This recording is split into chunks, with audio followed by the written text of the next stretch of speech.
Snažím behať, ale po každom kilometri ti poviem, prečo to robím. A nie je to len kvôli zdravotným veciam. Po 2 minútach 158, 160 teplí ľudia.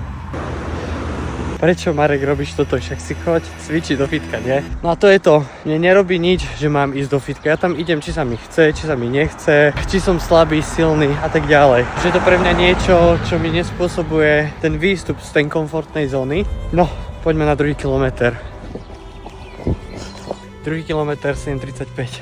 Funguje to presne ako vo fitku. Keď sa nebude zažívať mechanické napätie, tak nemá dôvod sa posúvať a ty ho nestimuluješ k rastu. To isté je zmyslom. Ak sa stále snažíš vyhýbať problémom, kde nezažívaš žiadne diskomfortné situácie, tvoj progres mentálny sa zastaví. Napríklad aj také čítanie knihy v dnešnej dobe je strašne ťažké sa sústrediť na 20 minút. Pre mňa presne to funguje tento beh, ako som čakal. Je mi zima na uši, tepy mám celý čas 170, zabehol som ledva druhý kilometr. A je to proste pain. No, poďme na tretí. Rozmýšľal som, prečo mi je taká zima na uši a vonka je 13 stupňov. Super. Tak dúfam, že po prvom behu neochoriem.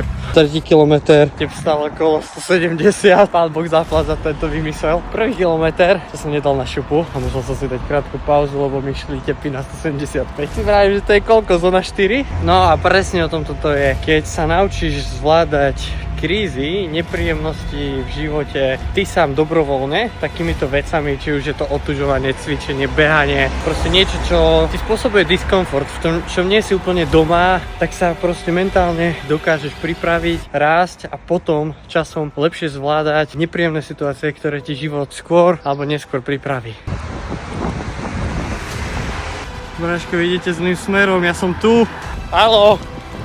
Prvý kilák bol fajn, som mal pocit, že som si nejako dal svoje tempo, ale posledný kilometr hore Brezovcom. A keď ti mám povedať pravdu, ako má tepy 170, to není prechádzka ružovou záhradou, ale treba chápať to, ako sa nevypracuješ napríklad na 150 kg na bench, čo ja dám, keď si na tú lavičku sadnem, trocha sa rozcvičím vždycky, tak proste pre niekoho je úplná jahoda zabehnúť 5 km v normálnom čase, som ja jazyk pote. A nie ako ja, po každom kilometri, keby sa nevykecam, tak dostanem infarkt. Poďme to dokončiť. Schválne, aký bude mať tep, keď vyjdem hore. Keby sa nenatáča, možno by to ide lepšie. 181. Oh my god. Mojich prvých 5 km pre viac seba deštruktívneho kontentu a hoď follow a like, ak so mnou súhlasíš. A ak nie, tak si skúšaj zabehnúť 5 km, ak to nerobíš. Obe ti pomôžu.